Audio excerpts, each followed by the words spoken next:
Ladies and gentlemen, in the dynamic landscape of fintech, talent acquisition possesses formidable challenges. Our next session, Talent Magnate Gaining an Edge and Leading the Pack, aims to shed light on not only the challenges but also the opportunities presented. Please welcome Dr. Yangos Hadjiyannis, who will introduce his panel. Thank you very much, and good afternoon, everyone. Thank you for being here with us today and being the brave ones who survived until the last session of the afternoon. So I'm delighted to be with four distinguished professionals to discuss the issue of talent magnet and leading the pack, basically what kind of employees we need today, how we recruit and retain these people in order to make our organization succeed in its strategy. I will give each one of my colleagues the opportunity to introduce themselves. So if I may start with HRus, I will ask all of you to introduce yourselves and to say a few words about what comes to your mind when you hear the words talent magnet.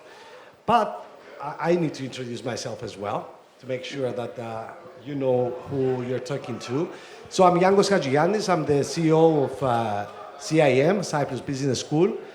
So we've been in the profession of educating talent, nurturing talent for the last 45 years. So as our role as an academic institution is to produce talent so employers can take over and develop that talent further and ensure that that talent is made of use in the real life scenario, and of course to develop people, because as we all know that coming out of a university with education, with formal education, it's one step, but learning never ends, as we rightly say. So you need to keep on developing your people to face the challenges of a very dynamic labor market. So Ross, can you say a few things about Certainly. you and say what talent magnet means to you? Indeed, thank you very much, Yangos. So, yes, just to introduce myself, my name is Ross Pitman. I am the Director of Business and Communications for GRS Recruitment. We are leading HR recruitment and payroll service provider, not only here in Cyprus, but also in Malta and the Middle East as well. I work quite closely with my team in identifying, screening, and placing highly skilled individuals, both from an entry level right through to C-suite level. And actually, primarily, a lot of our business has been within the Forex and fintech sector, which is why we particularly enjoy getting involved in these particular events. It's an absolute pleasure, in fact, to be asked to speak once again at one of the Ultimate FinTech events. So, when I think of a talent magnet, what I think of is true empowerment. I think of a company that understands its brand power, okay? Because nowadays we have to realize that when we're interviewing a candidate, the candidate is actively interviewing us as well.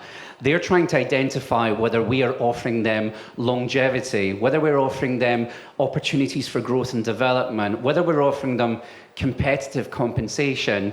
We are going to talk about Gen Z a little bit later, but I do think as well that's something that we need to think about because they are our next generation stepping into the workforce. So I think really the most important thing for me is what you say you are as a company, you must live, you must breathe, and you must be honest. There is no point screaming on social media about all the wonderful things that you do unless you do so with integrity. So I think honesty is the most important fact when it comes to being a talent magnet, being true to yourself. Thank you, Ross. Evi? Okay, thank you for the opportunity and for having me here today. My name is Evi Odiatou. I'm a director and one of the partners at HRus Partners Recruitment. Allow me first to introduce you a bit into our company. We have at the board of directors 3 individuals coming from vastly different backgrounds. One of them held C-level positions within the fintech sector in accounting for many years. Another one has a wealth of experience within compliance and having navigated through complex regulatory landscapes. As for me, I'm coming from a world quite different from human resource management within the shipping industry. The transformation from shipping to fintech, it has been a challenging one for me. It required a lot of dedication and effort. I delved into the workings of the fintech sector, from understanding the different roles to learning about the regulations, the ever-evolving regulations in this industry. And it was a hard and challenging time, but also an enlightening one. What made our journey remarkable so far was the diversity within our team. We have diversity not only in terms of backgrounds, but also in terms of thought, diversity of thought. Our blend of expertise allowed us to see fintech from different angles. A talent magnet for us, it's not only attracting the best and brightest professionals within the industry. You need to create an environment where talent naturally gravitates through because they see their unique skills, experiences, aspirations, not only to be recognized, but also to be celebrated, to drive innovation. So for us, Talent Magnet is a company that values creativity, collaboration, diversity of thought, a company that takes the best out of every individual and values, inspire, and empower them to give their best. Thank you very much, Evi. Marianna? Okay. Hi all. I love when I take, things that other participants of the panel are saying. So, Evi, it was very inspiring, and thank you. Same, Ross. Okay, we know each other. Actually, we all know each other here. Okay, I'm Marianna. I was in Parimage, and I'm still are, actually. And I do have also my own HR consulting firm. So I'm in the HR for the past 25 years. You can do the maths and know my age. What actually, it was so interesting, and thanks for the invitation for the organizers. Talent Magnet is about actually the HR. So the corporate culture and what you create inside the company is what creates the magnet around it. I don't know your backgrounds, and I really want to know in a while, to be like more a discussion, but whatever you create, try to create it by heart and give everything, like your energy, your positive vibes, because you have people, and it's very important to actually spot on that. So that's me. Thank you, Marianna. Donna? Donna Stevenson. I'm the founder of Emerald Zebra, which is a niche recruitment agency in Cyprus, based in Limassol actually, servicing specifically the fintech, tech, and finance sector. I am celebrating my 20th anniversary of living in Cyprus. So that's how long I've been in Cyprus servicing the sector. So Finance Magnet to me, as you can imagine, over the last 20 years of being based in Cyprus and recruiting to the industry, I've seen a lot of changes, and I've seen a lot of growth and a lot of innovation. Talent Magnet means to me, firstly, it starts with the jurisdiction. So I think Cyprus has come a long way, in particular Limassol, in becoming that fintech hub. And I've seen that develop and grow over the last 20 years. So from the jurisdiction through to all the good things that governments and associations and leaders within the industry have done to attract innovative business here, Cyprus really is flourishing in the fintech sector. So as a magnet for employees then, that means that Cypriots, they have a lot of opportunities.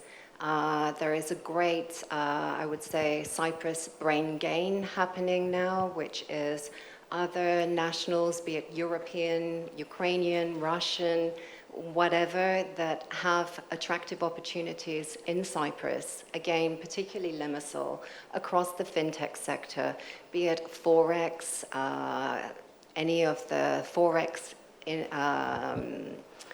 infrastructure companies, payments, tech companies, software development. So there's a lot of opportunities for both attraction of companies to Cyprus as a fintech jurisdiction or a fintech hub, and a lot of attraction for local people to stay, remain, and have flourishing careers, and also attract individuals from Europe and the rest of the world, and especially Cypriots returning to Cyprus for that brain gain effect. Thank you very much. I mean, three out of four of you come from recruitment agencies that support young people or older people to get into employment or develop their careers further. And Donna rightly said that things have changed a lot over the last 20 years in Cyprus. I will start with you, Donna. How have you seen the changes, and what are people asking today? How have they changed their value about what is a preferable employment? How do they choose which employment to follow these days compared to 5 or 10 years ago? Right, yeah. I mean, prior to being invited to the events, I ran a poll on LinkedIn, which was what's the most valuable right now or the most attractive? And coming top was work flexibility as well as salary and benefits. So work flexibility is definitely a big thing that has changed a lot of the dynamics as to how we work. But it's not one size fits all. So perhaps hybrid or remote works well for tech programmers, tech engineers, but it doesn't work so well for salespeople. So that's a very challenging dynamic for organizations, and it's also challenging for individuals too. A salesperson wants to work from home, maybe once 1 day a week in the office. A finance person can probably achieve working remotely, but a sales, not necessarily. So there lies the challenge for the organization, and again, it's not a one-size-fits-all solution. In addition, we at Emerald Zebra, the team and I, have made it a mission to display salaries and be very transparent with salaries on job adverts. So that's a big thing for us, to at least get a range from our clients and a range from our candidates with regards to what their current salary is, what their salary expectations are. And I think that really facilitates things then. We have the data, the companies have the data. Job seekers can actually apply for jobs with the full information of work flexibility, salary range, and what other benefits are available. So, yeah, big key is work flexibility, salary transparency, and I think those are some of the biggest changes that I've seen over the 20-year history. Yeah. Marianna, I will ask you from the hat of the employer. How do you ensure flexibility, and where do you draw the line? I think this is one of the hot topics looking at us as employers, because we want to provide for our employees. We want to ensure that they're happy, but at the same time, it's maintaining operational performance, productivity. Yeah. So how do you draw the line and the strategy on how flexible can you be? Yeah, it's because we have, to do a lot with recruitment agencies. And actually, when it comes to us, what are the benefits that you have apart from the salary package? So when we actually design, I love to call it like a well-being program. So, yeah, Ross is laughing. I love to call it a well-being program because it's not only remote working or hybrid working or flexible working hours. It's the whole combination, what you actually do, bits and pieces together in order for recruitments to sell the employer to the candidate. So I think what we need to do is to have limitations and give the opportunity to the head of the departments, to the managers, to see if their teams can actually work remotely, or if they can actually give the flexibility to work from anywhere in the world. So it's up to them to see how they want to control or do, or even micromanage where it's necessary to micromanage or not to micromanage. So we actually give flexibilities to our people and to the heads of the departments. Evi, how do you see, people come to you to secure a job, and, they are asking for different things, obviously, now compared to previous years. How do you manage expectations? Because I think one problem facing Cyprus, but in general, I would say the labor market, is the mismatch between the expectations and the aspirations of young employees compared to the realities of the labor market. We need to spend some time first to understand this new generation that is entering the workforce now. Generation Z, often referred to as Gen Z or the digital natives. It's a generation quite different from what we are used to. We need to have a different approach towards them, both in recruitment and retention. They are growing up totally in the digital era. From a young age, they are exposed to smartphones, social media, the internet, so they understand the global issues. They care about them, so they are looking for purposeful and meaningful work. They are looking for companies who embrace diversity and inclusion, who have sustainability programs. They are also entrepreneurs. They are not only thinking outside the box. I think there is no box anymore, actually. And if you imagine some years ago, someone aspiring a career in music, they had to pass from different people, podcasts, everything, to get their work appreciated and someone to invest in their work. Now they post a video online and the million of people around the world can see and appreciate their work.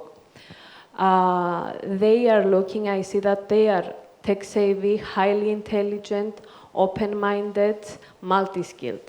But they need to train a bit patience, because they have this instant gratification about anything. They want to see a movie, they go on Netflix, see a movie. They want to buy something, they go online, buy something.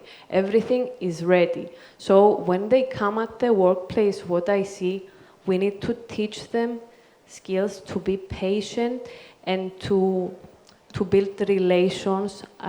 We lack also this part.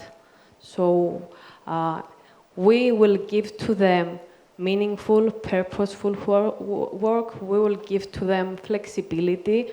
We will give to them initiatives to be creative for diversity, for sustainability, but we also need to teach them patience so that they will understand that you cannot go like this from one day to another to a new skill set or an achievement in the company. You need to put work and effort.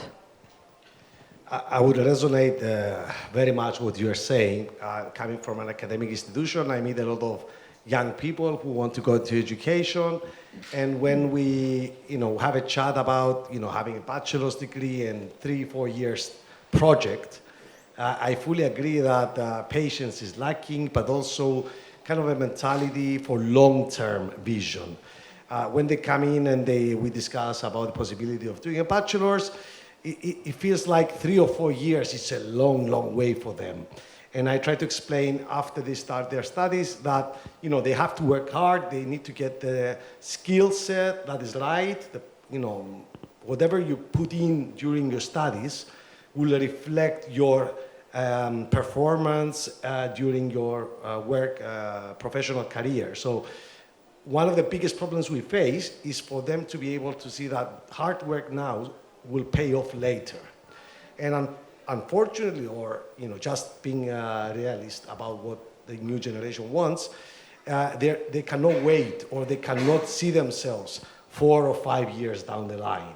So it's one of the challenges, I would say. It's not a matter of criticizing them. It's a reality that we all need to adapt to, and we all need to ensure that we motivate them in order to find the way to do things in the right way. Of course, we understand that things are changing, and just trying to avoid or disagree with them will not be the solution forward. Ross, how do you see that? Well, I think it's quite interesting because we talk about, obviously, Generation Z and their changing needs. If you think about the generation that we're referring to, they actually watched their parents go through a global financial crisis.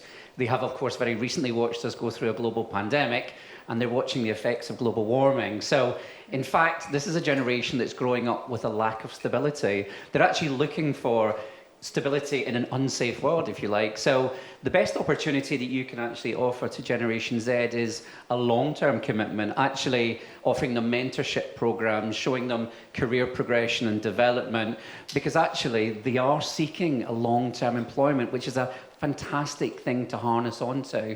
I think the generation that came before was actually frequently changing their jobs, and if we manage this talent in the right way, what you actually have is long-term engaged employees.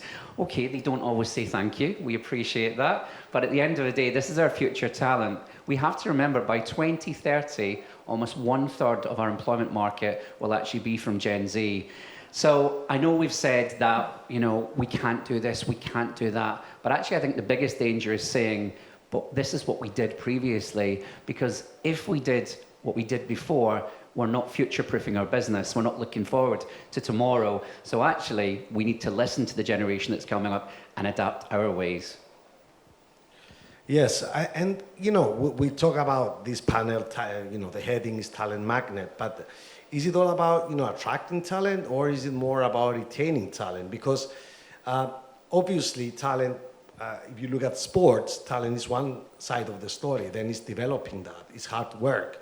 So Marianna, how do you ensure that you attract good employees, but perhaps it's even more challenging to retain them and to grow these employees to be your future leaders? Actually, it was very good what Ross says, and what you add that later is that is one thing, attracting them, bringing them in, and then how to retain them. And when we're doing these brainstorming sessions with the HR team, and obviously I'm the oldest in the team, and we're working on ideas and everything, and when I'm stuck, on something that we're actually working on, what they are saying to me is Z, think the Z, and then come back to us again, think the Z. So it's there, we need to completely change our mindset, and as an HR people, we need to think what will make them happy and what will make them to be the loyal, long-lasting employees, and actually, work with them, develop them, be their mentors, and coach them towards that. Donna, is there anything like employee loyalty these days, or do you feel like a recruiting agency that people are just looking for better opportunities or something that makes them more accomplished? How do you see? Definitely there's loyalty, but there's a lot of window shopping going on. So, as I mentioned earlier, salary is king. So if someone is window shopping and they see an attractive advert that's also got the salary on there, they'll go one of two ways. They will go and speak to their employer and see how about they get a rise. And if that doesn't go so well, then, out goes the CV to the recruitment agencies or direct applications. Okay, it's not, every scenario like that. And definitely there's loyalty. We also do headhunting, and we can approach maybe 7 out of 10 people, and 7 say, no, I'm very happy. And then the conversation goes, okay, what would it take for you to consider a move at this point in time? And then you get to explore why they're happy and what it might take to move. But I think then it's still coming down to some of the things that you're saying here, that, what is the path for development? What's the support? Definitely, can I work from home? What kind is there free lunch? This is a big thing. This is actually good. Actually, the free lunch is good. Some people surprise me by saying that, no, they want to go into the office because they save money. So, bachelor, bachelorette, living alone, wants to go into the office so that they can, save money on their groceries. They don't need to cook. So, yeah, this is really true. Pizza Fridays, not so much, but definitely to have that cook or catering company. All of these benefits are good, and I think then, they do add to loyalty. So then, when I'm asking someone, okay, what's it going to take for you to move? They say, well, I'm happy. Another thing is working with great people, having that, great bond, having respect, having great leadership, having ethical leadership, having diversity, equity, inclusion, having a voice that's heard in the organization. I mean, I can go on and on and on about this topic. It's such a broad topic. I mean, that's just touching on the surface there. But yeah, I see that there's a lot of loyalty, and I think that employers in Cyprus are doing their utmost to retain, because it costs a lot of money to recruit and replace, not to mention the time to train, and there goes another direction of where this topic can go to. So. I fully agree. I mean, you need to appreciate as an employer the costs of changing turnover and training and investing in your people. So I think you need to try to retain staff as much as possible. Obviously, you cannot retain 100%, but at least to minimize staff turnover. And I think staff turnover also damages the reputation of the company and the general feel within the company as well. And just to add, it's very, very challenging from the employer's perspective to achieve that when there is the flexible working. My team, we work remotely, and we kind of break that 9-to-5 norm where the team members can choose the hours that they work, which then blends nicely with work-life balance and their personal commitments. But not every organization can offer that. So, work flexibility is a big thing for employers to try and balance. It doesn't need to be to the extreme of remote working, but there does need to be that flexibility where one can go off to appointments and, they're focused on getting the job done, but still have that balance at the end of the day to tend to personal things. So employers have a great challenge to achieve that with their employees. I think it's actually interesting when people refer to work-life balance, because actually one of the things that I've probably noticed over the last couple of years is actually it's no longer work-life balance. It's actually become about work-life integration. It's about running our lives around our careers, not looking how we can find that balance nowadays. And again, it does tie into the idea of diversity, equality, and inclusion. If we want to be able to offer employment opportunities to caregivers, to those perhaps who have commitments to the community, etc. Why shouldn't we be offering flexibility and tapping into that valuable resource? And the other thing that is very specific to the Cyprus market as well is, as we all know, no one generally wants to travel between the cities, strange as it is for those of us that have come from overseas. So in fact, if you are able to offer a hybrid or flexible working opportunity, you're opening up your talent pool, because you actually have those candidates in the other cities that will now consider you as a valid and viable employer. Yes, I know how the Cypriots think about distance. I mean, we only have less than a minute, and I would just ask the audience, to contribute if they wish to ask anything. Do we have any questions, any remarks? Please. Hang on, just one question. About candidates, what do you think that is most important for candidates to have a deep knowledge about the industry that they are working for, technical expertise like AI or whatever, or critical thinking, or something else, or all of them? Can I answer, please? Okay. We see now that soft skills are more important. We would like to have candidates who have agile skills, who can adapt to different circumstances. We see that in the fintech sector, we need to fill positions in software development or data analytics or cybersecurity, and we see that we have lack of resources in these fields.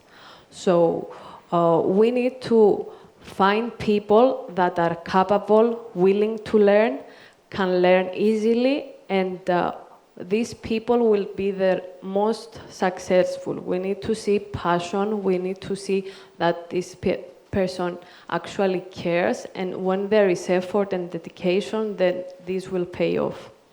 So, most important, adaptability. Adaptability. That's all. Oh, it's not all. No, I do have to agree with Evi. I think, again, it almost is a response to the pandemic because certainly in the local market as well, we had to react very quickly to a very different way of working. So to have an agile workforce is very, very important. To have a team of critical thinkers who can easily adapt, who can not see problems but overcome obstacles. So I think here in Cyprus, we're blessed to be a very talented and well-educated nation. As I commented before when I was speaking to the panelists, even the gentleman serving you at McDonald's will have a master's degree. So we're fortunate in that particular sense. So what makes you differentiated is, yes, your soft skills, your ability to adapt, your ability to overcome, and your self-awareness.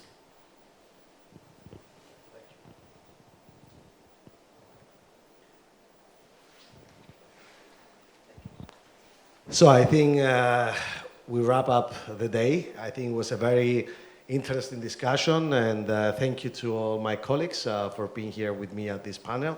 Thank you to all for attending this session. Wishing you a lovely rest of the day. And thank you once again for attending this session. Thank you very much.